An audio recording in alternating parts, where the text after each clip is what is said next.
Welcome back, everybody. Glad to be back for another episode of Sportsbook Confidential here at the FingerLakes1.com studios. My name is John Sullivan, and this week on our program, we're going to talk about losing streaks and how you deal with them. The Orange is hosting the Wolfpack on Saturday night. Can the Bills cover versus the Patriots on Monday night? And we're going to have some daily fantasy picks for you. So let's get right into it. And as we always do, we start the program by updating our bankroll from the last episode. And as you can see, we started last week with a bankroll of $717. And we had 6 picks, and it was an exciting week. We started off on Friday with the Predators win, and that paid a $39 profit. And then the Eskimos lost, keeping my losing streak alive in the CFL, minus $24. And then on Saturday, we had Clemson, who just cruised. That was a win. It was a profit of $22. And then we had the Bills over that lost by a point, and Adam Vinatieri missed 2 extra points in that game. So that cost us there. And then we had the Ravens under, which we won, and Justin Tucker, who had never missed an extra point in the NFL, I believe, missed one, and that won us a bet. So both sides of the coin on that day, that was plus $22. And then on Monday night, we had the Falcons minus 4, and if you remember that game, the Giants went for 2 with about 5 seconds left in the game, and they converted. So we lost that bet, minus $24. However, we had a winning week, and if you do the math, our new bankroll is up to $728. And if you divide by 30, as we always do, then my new bet size continues to be $24. So that's where we're at there. And moving forward, we are going to talk about our sportsbook lesson now, and it's all about losing streaks or streaks in general. We'll talk a little bit about winning streaks as well, but everybody who bets, everybody who does even games of chance is going to go through losing streaks. And since the show is about sports betting, we're going to keep it specific to sports betting, but I want to talk about how you manage a losing streak, and the bottom line is it's not exactly the same for everybody. But what I want to talk about here is the fact that there's both a quantitative and a qualitative side to losing streaks. This means we approach them with both math and psychology. And on the math, the number side, we deal with losing streaks by staying on top of our strict bankroll management. As you just saw me do, adjust my bankroll this week. I had a winning week, so I adjusted it upwards. If you were on a losing streak and you were having a losing week or a losing period, you adjust it downwards. And you have to stay on top of that. You have to stick to those guidelines, whichever bankroll management method you choose to use. You want to stick to those guidelines. Properly adjusting your bet size. Continue to be informed and selective when making your plays. Now, however, losing can, affect your confidence and your resolve. It can really mess with you. You may desire to overbet, which means bet higher stakes than you normally do, or make more bets in order to recoup your losses.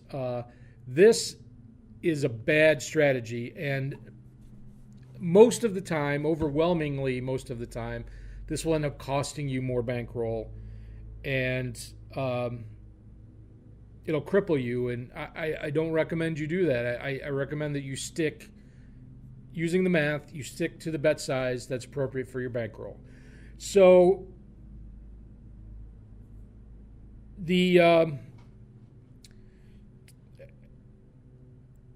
what I do, interjecting my own personal method of dealing with losing streaks. When you deal with the math side, you also have the psychological side. And what do you do to get over this, overwhelming feeling of, have I lost my confidence? Have I lost my way? What I do is I really slow it down. And what I do is I look at the schedule or whatever I'm looking to wager on, and I say, what's the one play? What's the single one play I have the most confidence in, that I have the most basis, I have the most value in to get a winner? And that's how I deal with it. I slow it down. I try to be super, super selective and probably decrease the frequency of my bets. And that makes getting back to where you were, a little bit harder because you're not betting as much. You're betting less money. You're betting fewer games. But it helps get your mind right. And that does work for me. Now, dealing with losing streaks is different for everyone. But at the same time, everyone deals with streaks, good or bad. My personal all-time losing streak is 19 picks in a row. And my personal all-time winning streak is 14 picks in a row. And those are numbers that are easily accomplished and exceeded by other people. I know people that have done way worse than 19 in a row and have won, have gone on winning streaks of 20, 30 in a row, which is amazing. It's also good variance. You're as a sports bettor, you're trying to win against the spread, 54 to 57% of the time. It's unreasonable to think that you're going to go over that over the long haul. You may over a short period of time, obviously.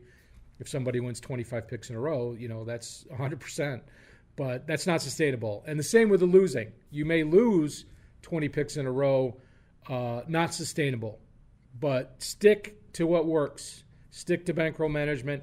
Stick to what gives you the most confidence in your plays going forward. And it's something you just kind of have to experience for yourself. So I wish you luck when you have one. And the more you have, I guess the easier it is to deal with. But nobody likes it anyway. So that's it for the lesson today. I hope some of that was helpful for you. So let's move along to our games. And we're going to start with hockey today. And there's 4 games on the schedule tonight in the NHL.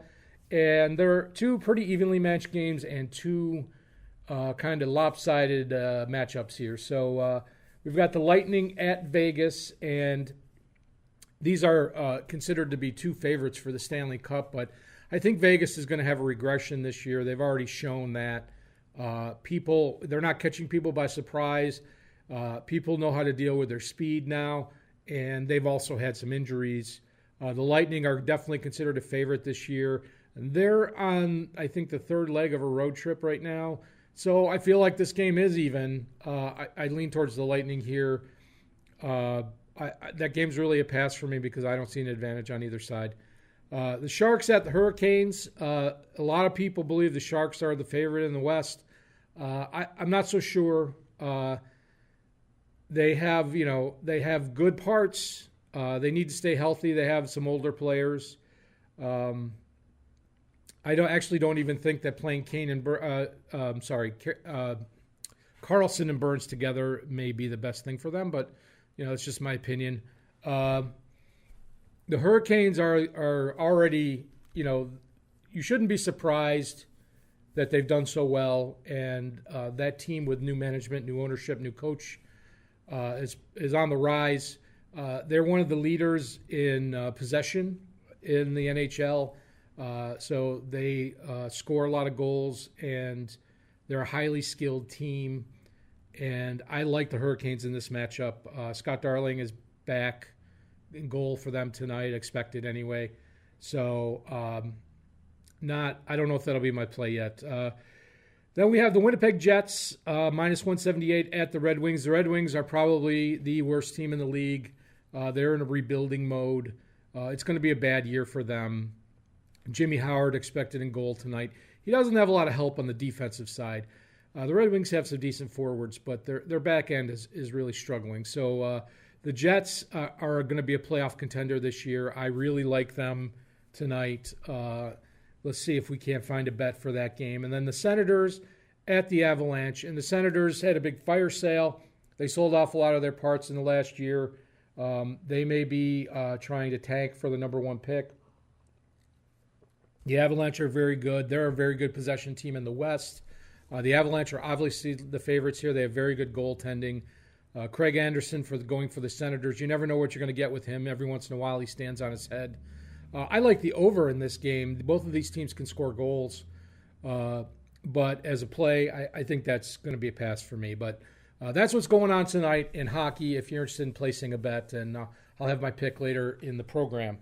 So let's move on to football for the week. And we're going to start with the college games this week. And as I always do, I feature the Syracuse Orange. And this week, they are hosting the NC State Wolfpack, who were shellacked by Clemson. I think it was like 47-10 or something like that. This game is interesting. Syracuse has struggled since they almost beat Clemson.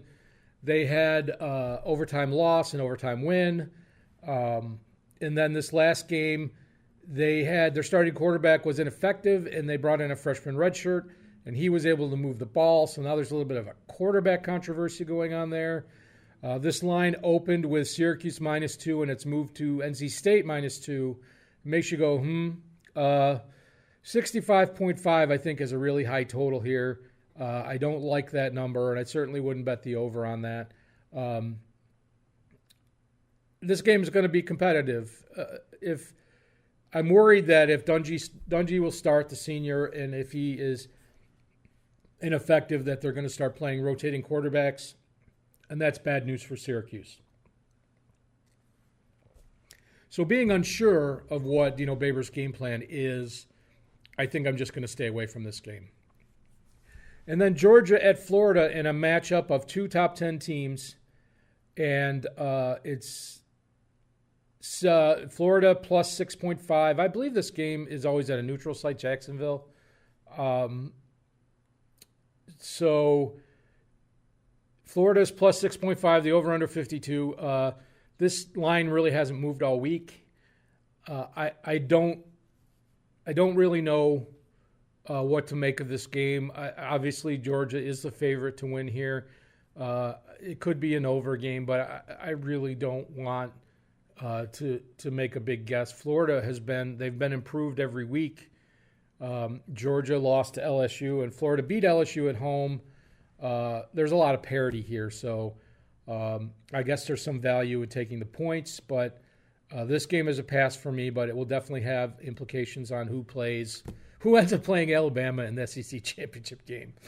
But another top 25 game is Iowa at Penn State, and Penn State's favored by 6.5, and the over-under is 52. And you got to kind of take the points here in this one. These two teams are evenly matched. I think this is going to be a high-scoring game, just like the Penn State-Ohio State game was. So I really like the over here. It's always a possibility that one of these teams comes out flat. But it's going to be a close game. So, if you could get a touchdown, I would definitely lean that way. But once again, an SEC and a Big Ten game. There haven't been a lot of big matchups in the Big 12 or the Pac-12, just the way it goes this time of year, I guess. So that's the big games in the college, and so let's move on to the NFL and, of course, the CFL. If you want to wager on football tonight, my awful CFL picks, I think since the show has started, this is my 8th episode, I believe I only have one correct CFL pick, maybe two.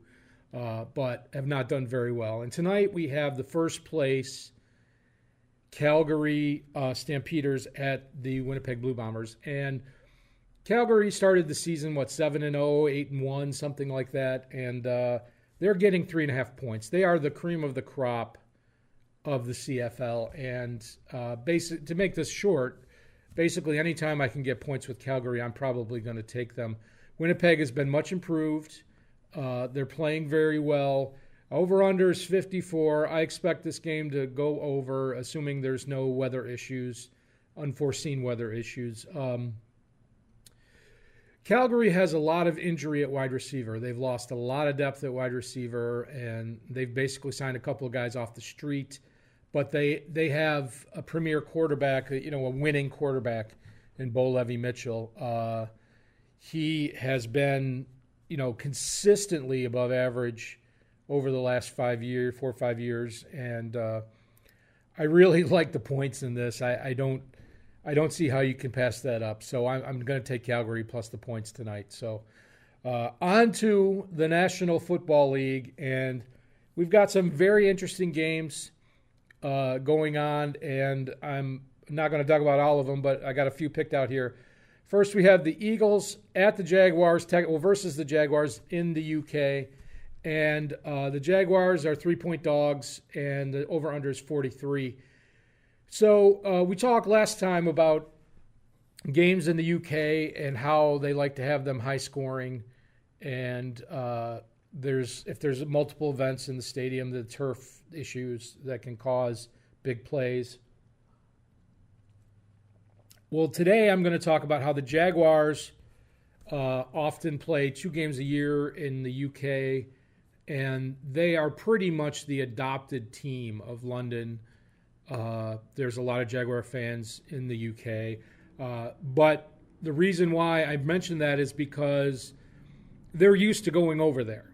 It's like routine for them. They've been doing it for years. So it's kind of a home game for them, even though it's in the UK. And I feel like they'll be very comfortable. And I feel like with the turf conditions, that this game is definitely going to go over. And I feel like the Jags really have a fighting chance to win this game outright. So I like the points. I like them on the money line even.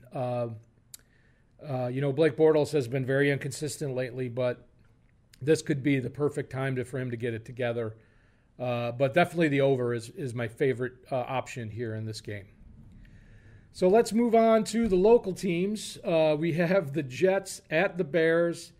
And boy, the Jets have really struggled the last couple of weeks, and they don't get any easier, even though the Bears have lost their last 2 games. A very tough matchup for them. The Bears are favored by 7.5. 44.5 is the total. These 2 teams should be considered to have average to above average defenses. Obviously, the Bears have a very good offense. And you don't know what you're going to get with the rookie quarterback, Darnold. And Bilal Powell is out for the Jets, so they're down to 1 main running back. So you can key on him and force Darnold to throw the ball to a lack of average wide receivers. I do like the Bears here. I don't like giving up 7.5. This game is kind of, doesn't appeal to me at all. It's really a pass. But you never know. Darnold could have a breakout game, and then all of a sudden you've got a game. So, it's going to be a tough year for the Jets, but I think the more tough matchups they face now, the better off they're going to be next year. And moving on to the Washington Redskins at the New York Giants. And what can you say about the Giants? Just completely flat on Monday night. They made a catch up in garbage time. It was kind of a prevent in the fourth quarter, prevent defense for the Falcons. So they scored, a late 8 points to make it interesting, to make it a 3-point game, but they didn't have any time left after that. And then what happened immediately after that game? The Giants traded 2 of their defensive starters away. So they just traded one guy in their secondary and one guy in their defensive line away. So what does that tell you? It tells me that the Redskins are the team to bet this week. I feel like a total's 42.5. I feel like that's going over. Obviously, the Giants gave up 2 starting defenders this week, so you expect the Washington Redskins to take advantage of that and put up some points on the board. You figure if they can put up 28, it's only a matter of the Giants putting up 14. So very doable there. There's not much else to say about this game. The Skins have some wide receiver issues. They have 2 very good pass-catching tight ends, though. And they have running back by committee, in my opinion. So I look for the over here. It'll be interesting to see what happens. And then the game that really interests me the most on Sunday at 4 o'clock time slot is the Packers at the LA Rams. 2 really good offensive teams. The Rams are favored by 9.5 right now. I think that opened at 10. And the total is 56.5, and I would lean under. I feel like the defenses are underrated here. Obviously, the Rams have a very good defense. I feel like Green Bay doesn't get enough credit on their defense because their games go high scoring, especially if they get behind. The Packers just start throwing the ball, and the games end up high scoring. So, if you look at defensive rankings, their rankings are not that high, but the defense is not that bad. But I'm going to stay away from. I mean, the unders have not been kind to me as much lately. But if I see this game go back to 10 or 10.5 points, if the Packers are getting 10.5, you got Aaron Rodgers and you've got decent receivers. You feel like they can get it within 10 points. And Sean McVay is a great coach, and he's going to know when to play the clock as opposed to play the opponent. I feel like that's a real cover scenario. So I'm going to keep an eye on that game. And then finally, on Monday night in Orchard Park, we have the Patriots versus the Bills. And the Bills Mafia, Tom Brady made a little video. He said, "I'm coming for you, Bills Mafia." And, can the Bills cover a 14-point spread against the Patriots? I got to tell you, Belichick likes to run up the score. Tom Brady hates the Bills Mafia. It's like he's at a family barbecue and he's playing football in the backyard with his little cousins and nephews, and he's just toying with them. And I don't know. I mean, 14 points is a lot, but without the possibility of, Shady McCoy being traded and him not being 100% and not much in the wide receiver department, you really have to wonder. The Bills usually play up for the Patriots. In the last few years, they always have one close game and one blowout game every year against the Patriots. So if this is the close game, they'll probably cover, but I'm not touching it. I feel like 44 is a very doable number for this game with the Patriots. They're probably going to pull out some trick plays and work on some things. They may even sit Gronk. I don't know, but staying away from that game, I am. But I'll definitely be watching. It's always fun to watch. So let's move on to our fantasy picks, and I want to remind you that this does not include the Monday night game as we go over the fantasy picks if you play daily fantasy. My pick in quarterback this week is Matthew Stafford. Really good matchup. I feel like you need to pair him with somebody, and that should be a pretty high-scoring game in their home field. I also like Alex Smith. Again, the Giants traded away 2 defenders this week, so he should have, if you're looking for a cheap quarterback, he should have a pretty decent week. You can obviously, take the Rams quarterback or the Chiefs quarterback. I'm staying away from the really obvious plays for now. I'm trying to find the value plays if you need somebody to fit in your lineup, and that's kind of what I'm going for here. So you can definitely make a team out of these.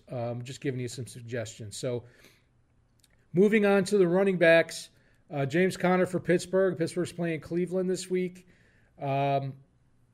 And he'll get tons of touches. How can you fade him at that price? Tariq Cohen for the Bears. Tough matchup for the Jets defense with this guy. A lot of speed. He's really small. Look for him to get in the game quite a bit and maybe catch a big play. And then Doug Martin for the Oakland Raiders. Marshawn Lynch is out for a few weeks, maybe longer.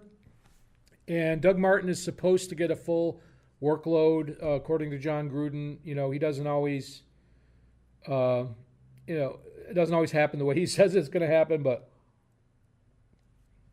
that's your value play at running back this week. On to the wide receivers. You got A.J. Green against Tampa Bay. They give up a lot of points. Brandon Cooks and Robert Woods are both great choices. Cooper Kupp is out this week. For the Rams. So those two guys should get more touches. Golden Tate is who I'm picking to pair up with Matthew Stafford. he leads the Lions in touches when he's healthy.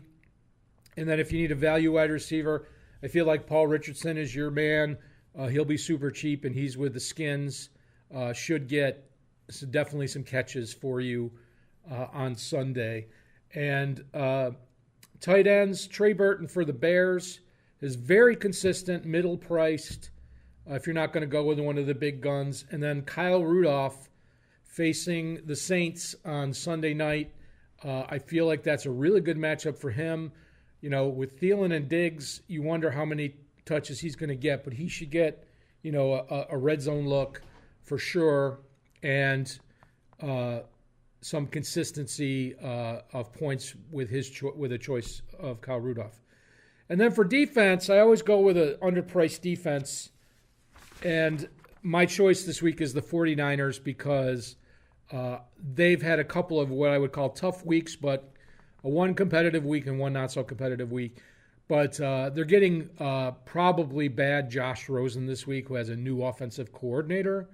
So Byron Leftwich is the new OC in Arizona. So I feel like there's going to be some learning curve there, and I expect some turnovers for the 49ers D. So to wrap things up, I'll give you my picks for the week, and we're going to start on Friday with the Calgary Stampeders plus 3.5 at even money, plus 100. I feel like, they're playing for a bye in a home playoff game in the West Final, so it's a must-win for them, and you're getting points with, I would think, was what the best team in the league. They're still the favorite to win the Cup, so you got to take them. And for hockey, I'm going to take the Winnipeg Jets, minus 1.5 at the Red Wings. They should pile on some goals, and plus 158 on that.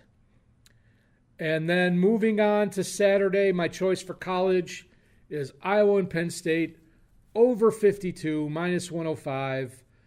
Expect a high-scoring competitive game there. And if one team jumps out to a big lead, it'll be a passing attack. So look for a high scorer there. And then on Sunday morning, I'm going to take the Eagles and the Jaguars over 43. Hopefully, good Blake Bortles shows up. Minus 107 on that play. And then I'm dumping on the Giants this week and taking the Skins and money line. It's a 1-point spread right now, but I'll just take them straight up at minus 102. I can't believe the Giants are 1-point favorites. Something is just totally wrong with that game. And then I'm also keeping my eye on Green Bay at plus 10 or plus 10.5. I feel like that is a cover for a potential cover for us. So that's going to do it for this week. And thank you for watching and waiting for me to start my show a little bit late. I'm going to play the outro music for you now. So let's get some winners. Take care, everybody. See you next time.